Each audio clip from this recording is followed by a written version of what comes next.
आइए मिस्टर प्रताप, मुझे लगा नहीं था कि इतनी दुश्मनी और लड़ाई के बाद मेरे एक फोन करते ही आ जाओगे। बैठो। मुझे लगा पापड़ बेलना पड़ेगा, मनाना पड़ेगा, फिर शायद तुम आओ, लेकिन दिल कुछ कुछ कह रहा था कि तुम जरूर आओगे। तेरी बकवास सुनने नहीं आया हूँ, काम की बात कर यशराज। प्रताप, करता हूँ। पहले ये बताओ तुम्हारा काम कैसा चल रहा? तुझे उससे क्या लेना देना? अरे काफी दिनों बाद मिले तो हाल चाल ले लेते हैं। वैसे मैंने सुना है तुम्हारा काम बंद होने वाला है, पुलिस आई थी। अरे मैं भी क्या बकवास बातें कर रहा हूँ, मुद्दे पर आते हैं। सुना है तुमने राघव चड्ढा से डील कर ली और यशराज को ठुकरा दिया, ऐसा क्यों?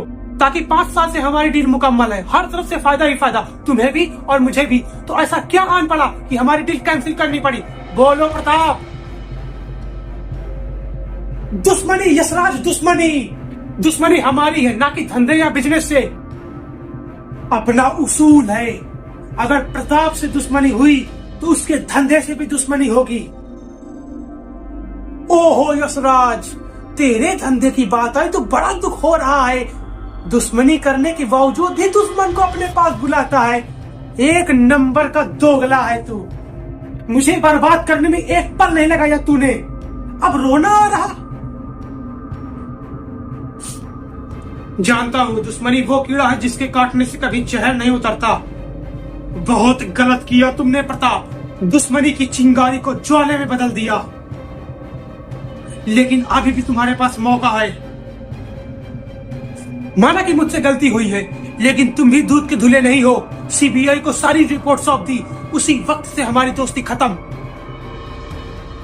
तुम भी जानते हो और मैं भी जानता हूं, अगर एक को नुकसान हुआ तो दोनों फंसेंगे। मैंने अगर तेरे साथ ऐसा नहीं किया होता तो आज दोनों जेल में चक्की पीस रहे होते। बहुत गलत किया तुमने डील को कैंसिल करके। इसे कहते हैं यशराज, जब एल लगने वाले होते हैं तो अफसोस का झंडा फहराना। जानता है, तेरे इस नापाक हरकत से मैंने 1 साल तक अपनी शकल नहीं दिखाई। लोग चोर चोर चोर बुलाते हैं। सुन सुनकर दिमाग खराब हो गया था, मरने की नौबत आ गई थी। अब बड़ा अफसोस जता रहा। प्रताप, सब भूल जाते हैं।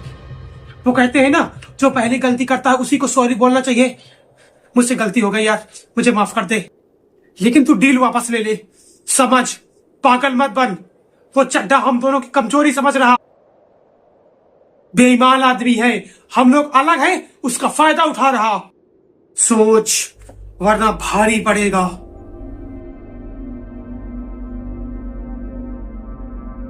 बहुत सोचा, बहुत समझा, अब ये डील नहीं होगी तो नहीं होगी, चाहे मेरी जान ही क्यों ना चली जाए।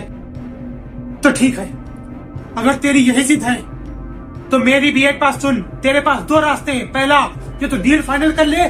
दूसरा, चेन्नई से आने वाला माल बचा। तुझे कैसे पता कि चेन्नई से माल आने वाला है?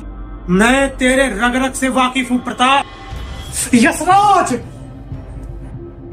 और मैं ये भी जानता हूं कि अगर वो डील नहीं हुई तो तू सड़क पर आ जाएगा। सोच ले, डील या माल। कोई नहीं, 2 दिन का वक्त देता हूं, आराम से सोच लो।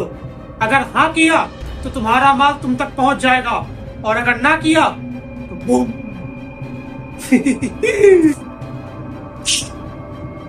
मैं तुझे जिंदा नहीं छोड़ूंगा।